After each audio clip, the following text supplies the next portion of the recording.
Assalamualaikum warahmatullahi wabarakatuh. Waalaikumsalam warahmatullahi wabarakatuh. Waamicha kiyya kabajee sagantaa hordoftoota Araba Orootuu bira dhiyaachuu keetiif galatoomsiin jedha. Tis galatamii Dr. Kennan Affeer Feesaniif guddaa isin galateeffannaa istuudiyoo kanatti argamuuf gammachuu guddatan itti dhaga'an. Ulfaadhaa galatoomaadha. Mee akkuma namni kamuu beekamu akkuma ajandaan kamuu jiru guyyaa har'aa kanatti haala biyya keessa jiru wal qabate yeroo hedduu anaafatti hiriyaa waan taaneef yeroo baay'ee keessaa waa baay'ee wal mormina. Abiyyi du'e jechi jedhu akkuma deemaa jirutti jechuudha. Mee abiyyiin du'uu isaati shakkiin ati shakkite immoo mirkaneeffannaa ati mirkaneeffatte wayii jira? Abiyyiin du'uu kanarratti wayitee waan mirkaneeffadhillee nu jira. Wanti mirkaneeffadhillee nu jira. Inni garuu inni du'een takkaallee nu jirti garuu akka madda qabatamaa gadi du'eedha harki caalu. Harki irra xiqqaan immoo yaalarra jira. Yaaluma jiru sanattuu lubbuun isaa jiraatu alamii qabdi waan ta'eef kanaaf agasilaa wanti qabatama ta'een mirga kan jiru. Garuu harki caalu du'e maan jira. Maaliif shashafananii amma gadi wadi baasan uummanni wal burjaajessaa isanii dhodhoosu jiran malee garuu du'uun isaa dhugumaa jedhanii ittiin haasa'u jirani. Mee asitti waan isin gaafadhu tokkotu jira. Isin yeroo baay'ee wantoota adda addaa waan namoota gartee dinqisiisota yeroo baay'ee hojjettan nan beeka. Mee Dr. Abiy Ahmad akka gaafa Jibuutii deemee mootummoota garaagaraa irraa waliin marii taasisee ol deebi'ee gaafa inni Finfinneetti ol deebi'u namoota hedduudha kan wareegaman hanga nama 200ti. Yogguu kana yogguu gara 4 kiiloo dhufu namoota hedduutu akka miidhame odeeffannoon kan addeessudha. Haa ta'u malee achi as boodatti feesbuukidhaan malee foddaa televezyiinaarraa akka badee baatii tokko lama akkas gootee jira. Amma kanatti mee ati inni guddaan wanni ministeerri muummee kun ji'arraa yookaan torbeerraa gabbayee miidiyaa irratti ibsa kennuu qaba wantoota tokko tokkorraa namni kamuu akkanaan eegamitiire. Kanaaf mee wanni ati jettu bakka kanatti wanni ati shakkite achi boodatti ni jira?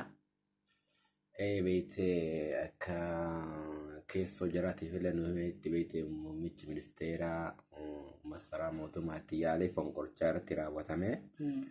Masara saasa buliin laphee kanarraa jechaan takka hin dhudhufti. Miidhaa guddaa ture yeroo haala jiraachuu isaa nama yaachisa. Garuu duun isaa immoo hedduun na gammachiisa. Abbaa yaachisuu danda'a. Garuu anaaf gara gama kootiin anaaf gammachuu guddatu natti dhaga'ama abiyyiin. Abiyyiin jiraatus duus faayidaan nu qabu takka jiru. Ani immoo akka kiyyatti bakka abiyyiin haaduu jettu kanatti si morma. Ni dandeessa, mormuu dandeessa. Akkamitti jedhi ka? Inni si mormuu danda'uuf abiyyi yeroo sanatti du'uun isaa gaarii nuuf hin ta'u. Maaliif? Fakkeenyaaf bakka Baqqalee Garbaa Jawaar Mohaammed fa'aa jiran kanatti nu baasuu dhabuu danda'an. Naftanyoonni kun gaafa mootummaan amma garasee abiyyi jala jiru koora naftanyaa kun aangootti bahe dhabamsiisuu danda'a. Yoo kanan goone Jawaar Mohaammed gaafa achi gabbaye akka isa galaafatu ni beekan. Amma dura Jawaar Mohaammed jechuun yeroo baay'ee jara doorsisaa ture. Qormaata jalaa hachiisu ture. Gaafa amma dura baankii daldala Itoophiyaa yoo guulaaltee bara 2014-15 kanneen keessa wagguu namni maallaqa baafatuuf dhaqu Jawaar jedha baankiin jechuudha.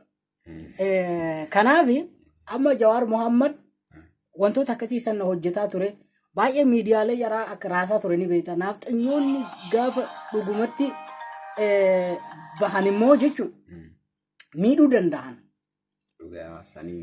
Kanaaf abiyyiin ammaa du'uu irra yoo lubbuun jiraate filadhanii kana kan wal qabateedha. Naftanyoonni gaafa abiyyiin karaa gore immoo dhabamsiisuu danda'an kan jedhu irraa abiyyiin akka lubbuun jiraatu fedhan. Asirra maal jedhu? Naftanyaa abiyyii wanti gargar baasee jiru. Abiyyii fi naftanyaan kanaaf ija birgaatii fi taphitaati. Maaliif yoo jette abiyyiin beekte namni Hacaaluu ajjeese. Hacaaluu jechuun akka Jawaar ilaalamaa. Nama Jawaariin dura baranne Hacaaluu jechuun. Jawaar artistii guyyaa keessa nu dhufe. Hayyuu beekamaaf jaalatamaa sanuu Hacaaluu weellisaa tokko hayyuu tokko nama Oromoof yaadu tokko isaayyuu nurraa galaafatee. Namoonni nyaamu garuu namoonni hedduun gaafuma Hacaaluu doonii Jawaar illee kana ajjeesuu duutti yaaliin kan godhamaa ture. Garuu immoo milkoonnee fi ani garuu akka mataa kiyyaatti abiyyi naaxanyoo erga barbaasee laalu abiyyiin ammas taanaan borsi taanaan duuqa yoo qaraa du'e jedhama. Rabbi biyya salphisu agoorota kan jiru hadduu akka biyya mataa kiyyaatti abiyyiin wanta akka fayyadu jiraatullee du'ullee namni du'e salama fayyadu qabuuti. Jiraatullee nama du'e hin biru waan ta'eef aduu. Okay, kabajamtoota jaalatamtoota hordoftoota keenya egaa keessummaan keenya kan guyyaa har'aa dhiifama garuu maqaa keessanillee baranne maqaan keessanillee jedhama sila. Maqaan kee Dr. Afuufii Lawwachuu. Maqaan keessan Dr. Afuufii. Baay'ee gaariidha. Har'a kunoo Dr. Afuufii wajjin waa'ee obbo Dr. Abiy Ahmad dubbannee turre. Maqaan isaanii akkuma irraa dhageettan kana Dr. Afuufii iddoo dhaloota keessanii hoo? Iddoo dhaloota kiyyaa. Iddoo dhaloota kiyyaa. Godina Arsii Bahaa. Aanaa akkasiiti. Aanaa kun maqaan hin dhaamu?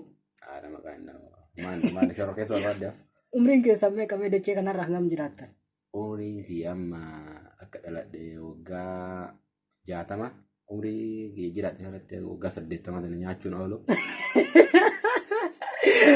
Umrii keessa waggaa 60 kan nyaattan immoo 80. 80 gayyira amma 80 yeroo harka dhaladhe waggaa 60 inki jiru. Akka dachee kanarra nyaattanii. Akka dachee kanarra nyaadhe bas yaani ka barumsa bas ani waggaa meeqatti seeni barumsa. Ani barumsa aga kutaa 12tti yoo kutaa 12 itu ani barkuma lamaaf meeqa. Hayyee itti fufa. Ani beekte barumsa yeroo kutaa 12 fixu. Umriin keessan meeqa ture? Umriin kiyya 80. Kutaa waggaa 90tti seene. Waggaa 80 fixa jira. Alhamdulillah mallee bas haga umrii 78 sana gafaatuma jira irruma jira waan jedhu. Okay, baay'ee gaariidha.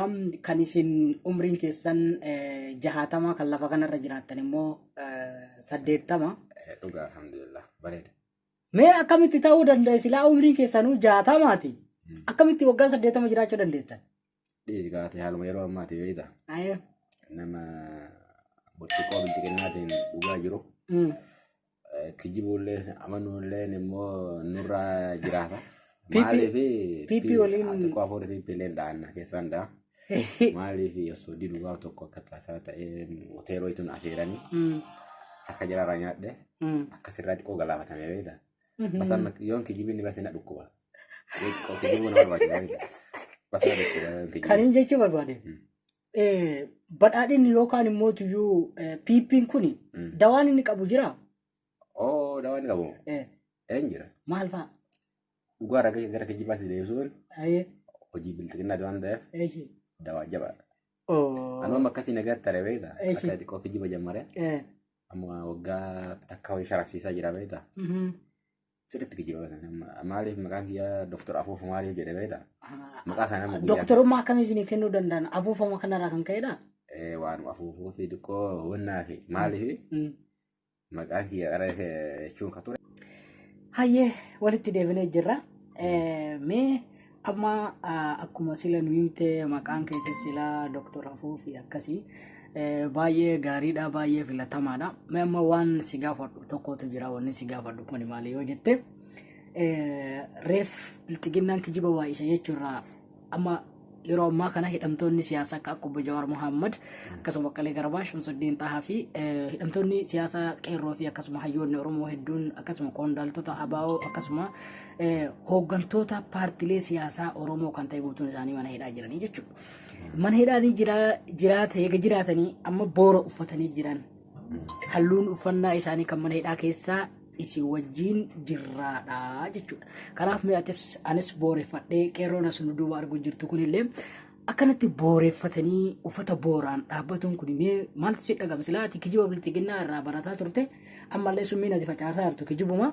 Mee ati maaltu sitti dhagama? Amma garuu uffata boora kana kunoo ammaa na fakkaattee dhaabattee doktora wajjin waan oolteef gorora hafuura namaa liqimsite waan ta'eef uffata boora kana uffattee dhufuutti mee maaltu sitti dhagama?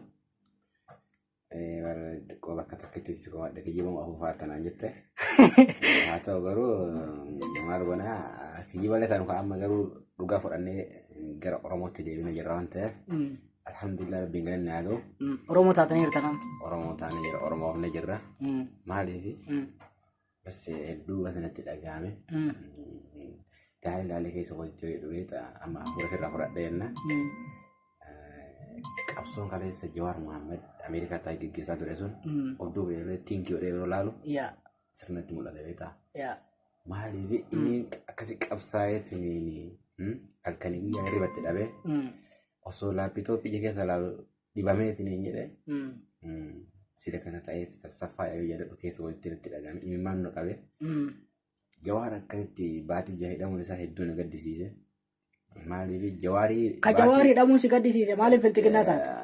Hamma na gaddisiise maaliif istiidoo doktoraa ta'uu seeraniitiin waa laala waa hedduu hubatanii ni miiree beektaa. Waa hubattan jechuudha. Waa hubanne amma istuudiyoon biltiqinnaa istuudiyoo bakki jibaate istuudiyoon girrisaallee istuudiyoo haqa dhugaa fi falmaan mirga dhala namaati jechuudha. Sila kana ta'eefu namaaf gara girrisaa deebi'ee jira. Gara yoo girrisaa gabaabsuudhaaf yeroo nu daangesseera waan ta'eef. Girrisaan yoo girrisaa callisu amma booda garatti deebi'ee jira. Akkanarraa akkana maqu ana booda girrisaadha. Na beekasin jedha hordoftoonni Dr. Arab.